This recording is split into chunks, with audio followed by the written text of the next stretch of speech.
का भाई लग रहा है? देखिए ई सबसे पहले बताएं कि खाना में का खैले रही? खीर खैले रही। खीर? लागत हमें कुछ मिलावल रहे, वही से फूड पॉइजनिंग भइल बा।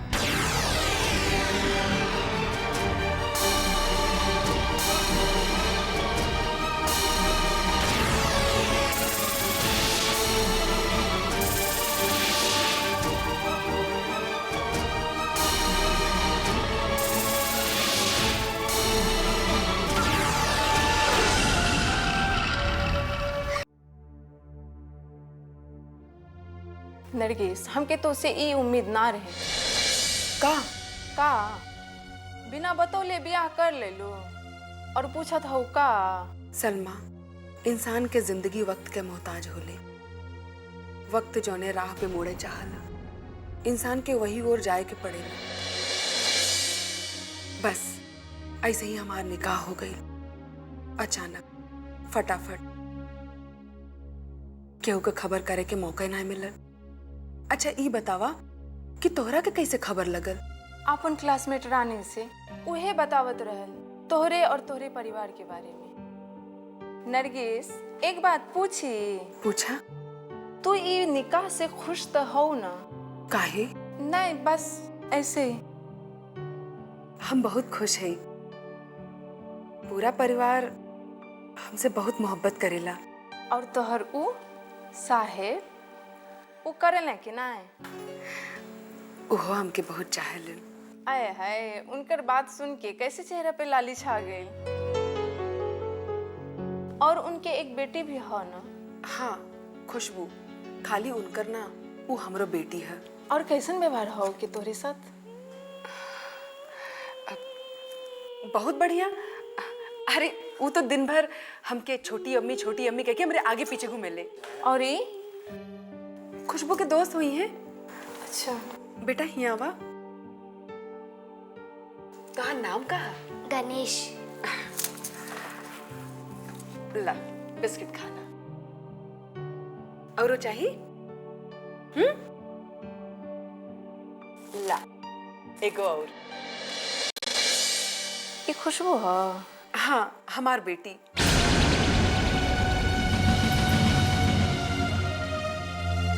गणेश, एने आवा।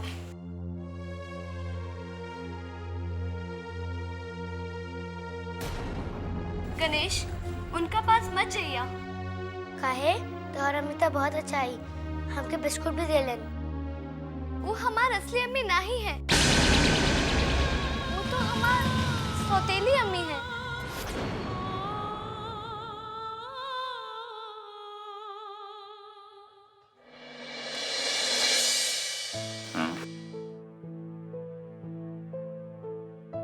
हम अंदर आ सकली? हाँ मैनेजर साहब, आई। जनाब, एक बहुत बड़ी खुशखबरी बा। का? हमनी जौन अलायंस कंपनी के कोटेशन भरले रहनी, वो उनके पसंद आ गई और टेंडर अपन कंपनी के मिल गई बा। Good, very good.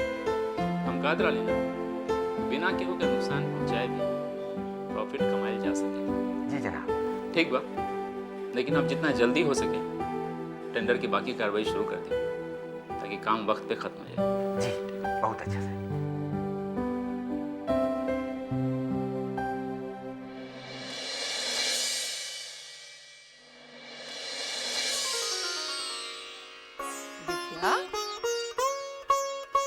का बात है कि के पर जादू मंत्र चलावे की तैयारी होत बा? अम्मी। अम्मी? मतलब हमरा पे? विद्या, हमरा पे का जादू चलेगी? हमरा पे तो तोरा जादू पहले ही चल चुकल बा। अम्मी, ई कोनो जादू वादू नहीं खे। एक बड़का पीर बाबा के दिहल ताबीज है। एक खुशबू के गले में पहरावे से वो हमके बहुत मोहब्बत करे लागे। और अम्मी, वो हमके सौतेली अम्मी नहीं, बल्कि छोटी अम्मी कही और हमार सब बात भी मानी। अल्लाह करे ऐसे नहीं हो विद्या। अम्मी, शायद वो हमरे हाथ से ये ताबीज ना पहनी तो आपके हमारी मदद करे के पड़ी। हाँ विद्या, तू फिक्र ना कर, हम तुम्हार मदद जरूर करब। तू ये ताबीज के सिलाई का काम करा, हम जरा खुशबू के खातिर खीर बना देते हैं। अम्मी आप बैठी, खीर हम बना दे। लेकिन अम्मी आप खुशबू के पता मत चले दी हैं कि हम खीर बनौले हैं। हम जाते खीर बनावे।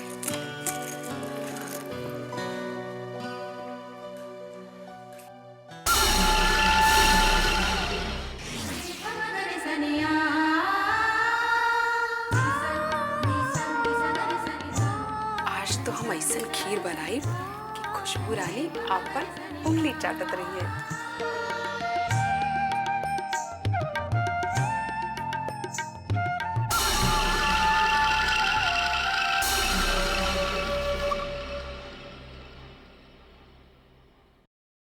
नरगिस, का भाई खुशबू बेटी की ताबीज पहना दे लो कि ना?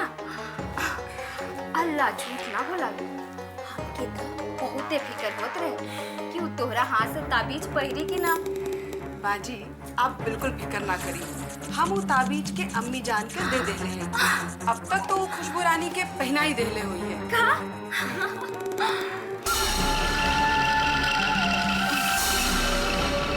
ई त तू बहुते अच्छा काम कैलू, जे ताबीज पहिरावे के काम बड़ी अम्मी के सौंप देलू। अब देखिए खुशबू कैसे तोहरा आगे पीछे करी।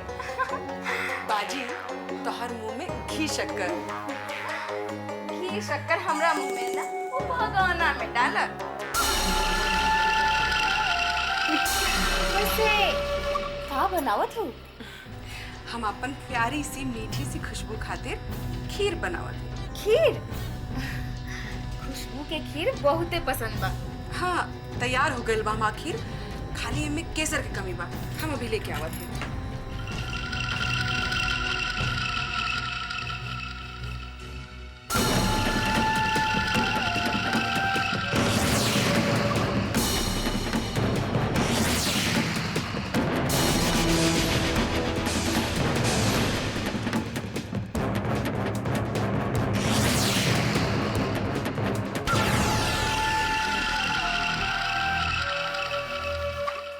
बहुते बढ़िया खीर बा।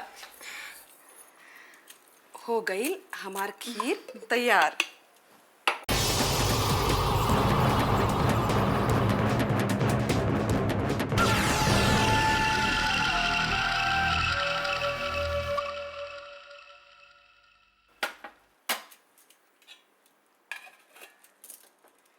ले जात बानी खुशबू रानी के खियावे। हाँ हाँ जल्दी जा।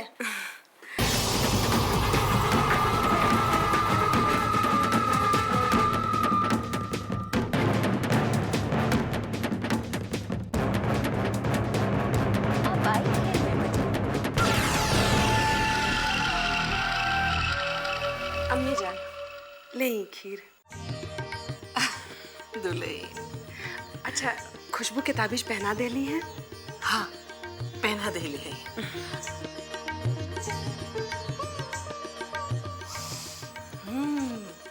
खुशबू तो बहुत बढ़िया बा। लागत अपन सारा प्यार ई खीर में उड़ेल देलू। अम्मी जान अब देर ना करी, जल्दी से खुशबू के खीर खिला दी। चली।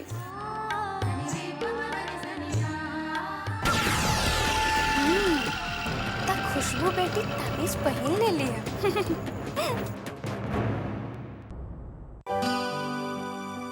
खुशबू बिटिया दादी देखा था हम तोहरे लिए का लाए हैं। का खीर? तोहरे खातिर बहुत प्यार से बनवले हैं। अब बहुत अच्छी है। पता है। लो खा। लावा हम खुद खा ले। हाँ खुशबू तो बहुत नीक है।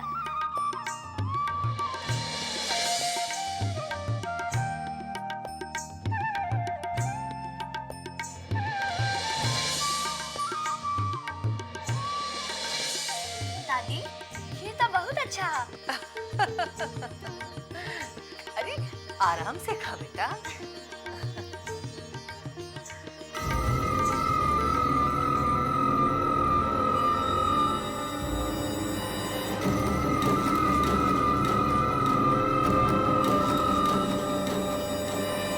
खुशबू, बिटिया, का भाई? हाँ? नरगिस, देखिए, अम्मी जान, का भाई खुशबू के? कर जल्दी बेटा, जल्दी से पानी लेके आ। खुशबू, बेटा, अरे काबिल हमार बेटी के आ जल्दी। पानी, ले बेटा। अरे, बेटा, खुशबू, या अल्लाह, अरे जल्दी से डॉक्टर के बुला के लाई। जा जल्दी से डॉक्टर के बुला के लाई। खुशबू बेटा।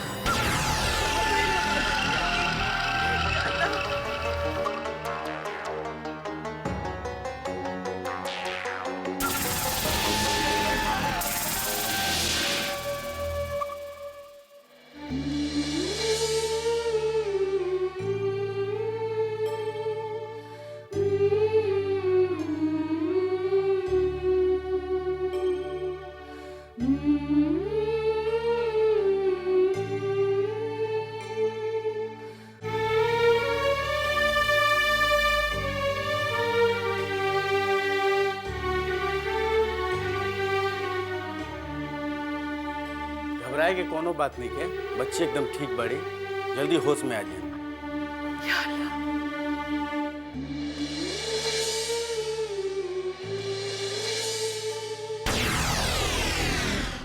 What happened exactly? का भाई लग रहा है? देखिए, ईब सबसे पहले बताएं कि खाना में का खैले रही? खीर खैले रही। खीर? लागत हमें कुछ मिलावल रहे, वही से फूड पॉइजनिंग भइल बा।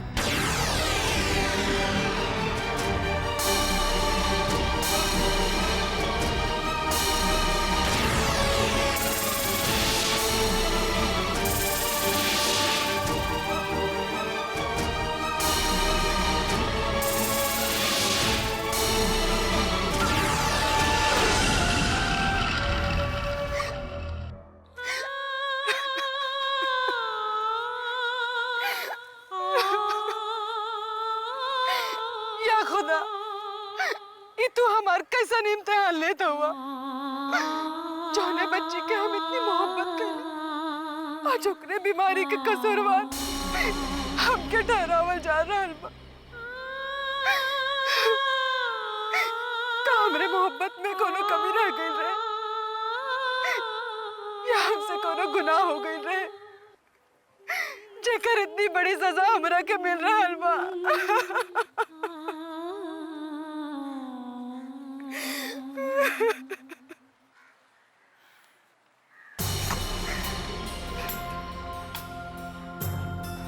तू कोनो गुनाह ना कैलू हो, इस सब में तोहार कोनो दोष नहीं है। काहे कि बीमारी, चोट, दुर्घटना, मौत, ये सब तो खुदा के हाथ में है। वो जब चाहे केहू के बीमार कर देला, जब चाहे केहू के ठीक कर देला। ओकर मर्जी के बिना ते जहां में को पत्तो ना हिलेला। तू काहे अपने का कसूरवार समझता रहो? अब चला घर चला, चला।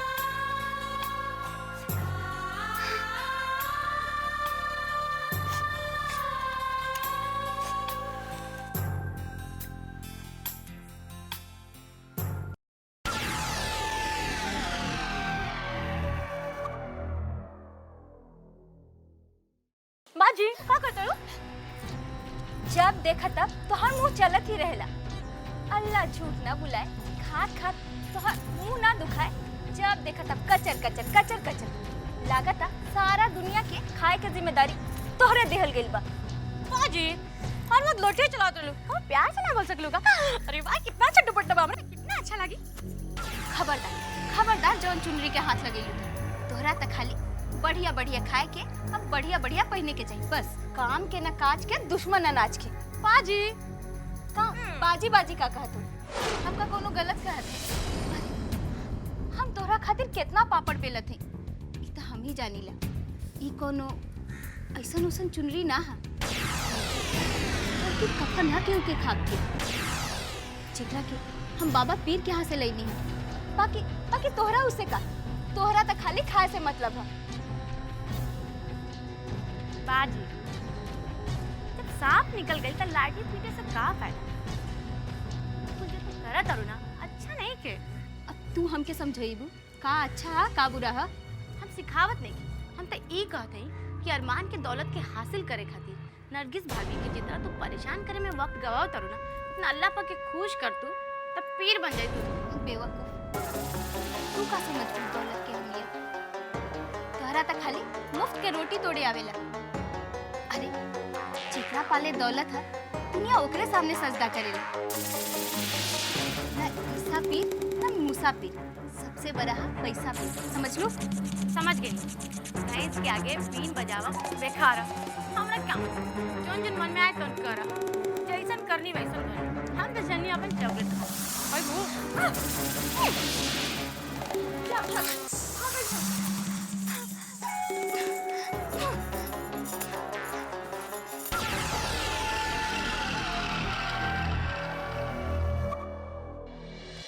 या खुदा हमार खुशबू के जल्द से जल्द ठीक कर दा, ओकर सगरो बीमारी हमके दे दा, हमके दे दा खुदा।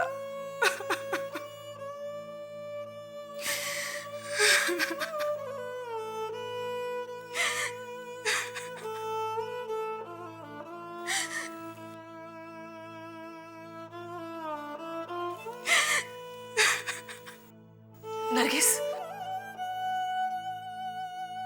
नहीं बेटा, मत पूछिए नासू के। बेचायदा इनके शायद इन आंसू की वजह हम ही है। हम ही तो के एक घर के हाया बने के कहले रहली। हम ही तो से एक बिन माँ की बच्ची के लिए माँ की ममता मंगले रहली। हम ही तो से अरमान की जिंदगी में खुशी लौटावे की ख्वाहिश कर ले रहली। हमें नहीं अम्मी, हमार गम के वजह हमार तकदीर है। जरूर हम कोनो गुनाह कैले होखब, यही से हमें ही सजा मिलत बा। नहीं बिटिया, दिल छोटा ना करे। हिम्मत और हौसला से तो इंसान चांद के भी छू सकेला। तोके तो केवल खुशबू के दिल जीते के बा बिटिया। हिम्मत रखा, इंशाअल्लाह सब ठीक हुई। ये खुशबू की दवा है। हम चाहते हैं कि ये दवा तू अपन हाथ से खुशबू का दा। लेकिन अम्मी, वो हमरे हाथ से दवाई ना खाए, वो हमरा से नफरत करत है। चाहे जे हो बेटिया, खुशबू के ख्याल तो ही के रखे पड़ी, दवा तो ही के खिला के पड़ी। आखिर तू ओकरा अम्मी हो ना।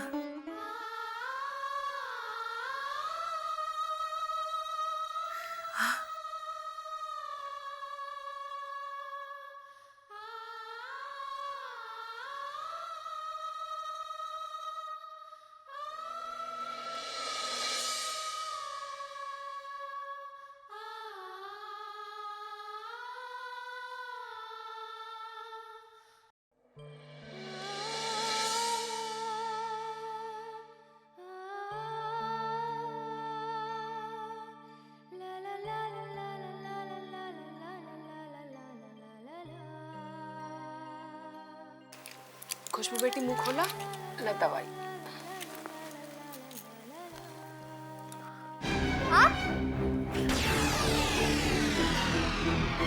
आप का एले हमके दवा पियावे? जरूर एमा भी जहर हुई। खीर में जहर मिला के एक बार ते हमके मारे की कोशिश कर चुका हो, और अब फिर आने लो हमके मारे। ऐसे मत कहा बेटी, हम तो के मारे की कोशिश करी तो ख्वाब में भी ऐसा ना सोच सके।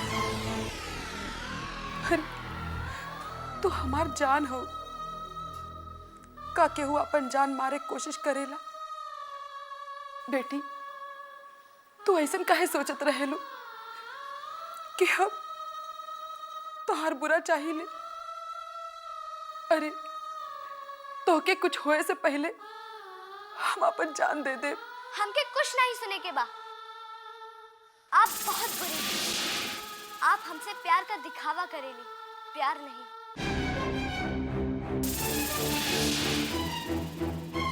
सच्चाई तो ये है कि आप हमसे नफरत करेली, नफरत, और यही से आप हमके मारल चाहत रहे।